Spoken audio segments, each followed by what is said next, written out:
And a few hundred metres from this mine, you have the remains of a township, Castle Sion, meaning the castle of the walled city. Kaya is similar to the Hebrew Kir or Kira, meaning a walled city. Castle Sion, meaning Sion. In other words, the castle of the walled city of Sion is the name of this settlement. Zion means Judah, or Mount Zion in Jerusalem, beside Jerusalem, Mount Zion. And according to local legend, that was once a settlement of Jews. Now, by Jews, they can mean anything. The concept of the lost 10 tribes of Israel and Judah being separate has been lost to Christians. They didn't study the Bible that much for a long time, and when they did, they didn't apply much importance to the distinction between the lost 10 tribes, the former tribes of Israel, and Judah. So they're all Jews. Even now they use the terminology, lost tribe, the lost Jewish tribes for the lost 10 tribes, even though technically they are not Jewish. A Jew is someone from Judah, or from someone from the tribes attached to Judah, such as Benjamin and most of Levi, and the remnants of the other tribes who somehow either reattach themselves to Judah, a small minority, but representatives of all the tribes, and they comprise the kingdom of Judah, what was left after the exile of the 10 tribes. And from that group came the foundational basis of the modern Jewish people. The Jewish people are descendants from that inhabitants of the former kingdom of Judah, not from the 10 tribes. And they were those who remained basically faithful to the Jewish religion. They continued to keep circumcision, to keep the basic laws whenever they could, and to remain faithful in principle to the Bible as far as they understood it, as far as it made known to them, according to the will of God Almighty. They remained. Judah remained true, despite a lot of faults, a lot of falling downs, a lot of upsets and shortcomings. Basically, the Jewish people remained true to what they had been, to what they were. They were true to the laws of Moses and to the Jewish faith. Whereas the lost 10 tribes were not. The lost 10 tribes were pagans, had become pagans, and they had amalgamated with other peoples and taken aspects of their religion and also invented their own religion, which they continued to maintain in some way or other. So not only in the Great Orme Mines were Israelites to be present, but also throughout Wales. The indications are throughout Wales there were Israelite settlers.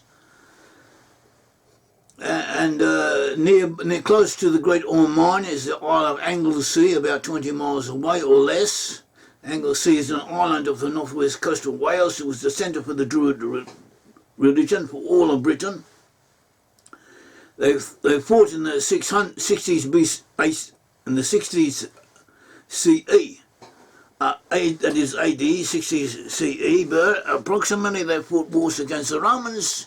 The Romans wanted to wipe out the Druid religion or to curtail the power. The Druids were a centre of resistance against them, and they were centred in Anglesey, so they fought a battle in conquering that island of Anglesey.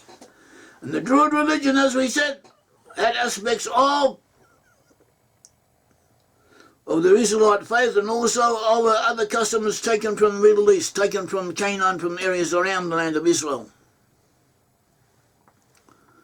And that too is evidence of Israelite ancestry. Also the Welsh language and also the Irish language have a substructure, a linguistic substructure, a basis which is consistent with having had Hebrew origins. And Welsh especially is close to Hebrew in many ways. I don't speak Welsh, I don't know Welsh, but I read evidence of a lot of evidence. We have it on our website, and much more is available. Whole books, hundreds of books have been written about it, comparing Welsh to Hebrew. Carol Jongelin, comparing Welsh and Hebrew.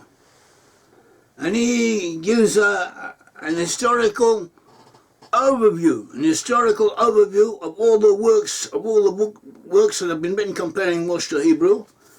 And his bibliography is hundreds, several hundred entries throughout the centuries, from the 1600s, 1500s to our present day, comparing Welsh to Hebrew. And in the end, at the very end, he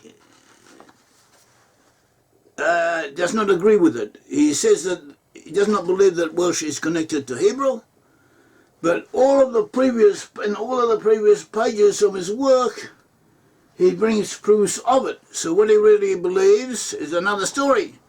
Nevertheless, we have other evidence.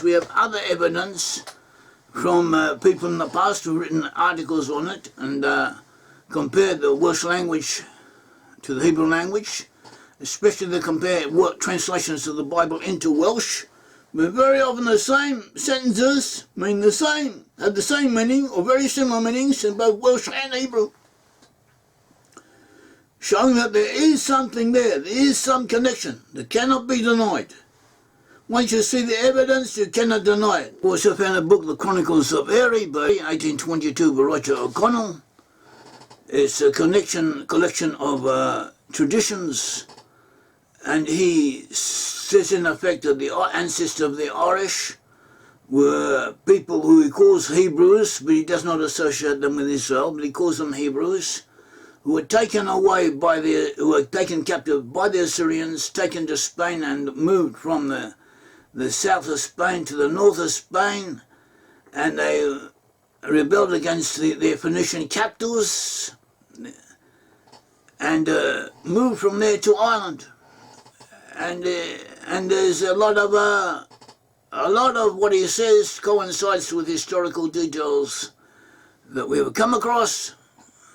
Most authorities, nearly all authorities, do not relate to his work. They think it is a work of fiction, but it corresponds with what we now know and we did not know then. Another point that we have that is of interest is the existence of dolmens and megalithic monuments throughout Wales,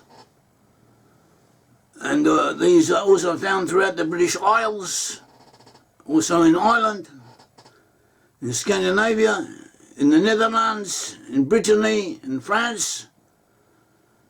And they describe a path of migration, two paths of migration, linking the land of Israel through the Mediterranean, Malta, Sicily, Sardinia, North Africa, Spain, and from there going up into the British Isles, Britain and Ireland, and into Scandinavia and the north coast of Western Europe. And this in effect describes a pathway of migration. Jeremiah chapter 31 speaks of this. Jeremiah chapter 31 verse 21 says, "Set thee up waymarks, mark thee high heaps, set your heart toward the highway, even the way which thou wentest, turn again, O virgin of Israel, turn again to these your cities." So he says in the Hebrew, and what has been translated from the Hebrew, to set up waymarks, make high heaps, in order that you may see the way you went in, the way you went in from where you will be in the end times, back to your cities of Israel. Use that as a proof, use that as a sign of evidence. That's what the verse says. Look at it. 31:21, look it up. Different translations give different renderings, but they're more or less that they all say the same thing along those lines. And that is what we have just read is according to the Hebrew. Set you up waymarks, make your high heaps, set your heart toward the highway, the thoroughfare, the pathway you went in, the way you went. Turn again, virgin of Israel, O Israel, turn again to your cities. Look where you came from, in order that you may come back to them. Use it as proof of your origins. That is what Jeremiah, the prophet, is saying. And what are these? What are these? So we go to the commentators, the rabbinical commentators, who were very wise people, very learned people, had great insights. So One of them, Radak Rabbi David Kimhe, 1157-1236, lived in Narbonne in France, southern France. He says, what does it mean, set yourself up waymarks? What does that mean? He says, this was directed to the community of Israel, that in the generation that they would be exiled, they would set up waymarks. The Zionim set up waymarks such as piled up stones, or stone monuments. And the purpose of these monuments was to mark the past of migration for the sake of future recognition.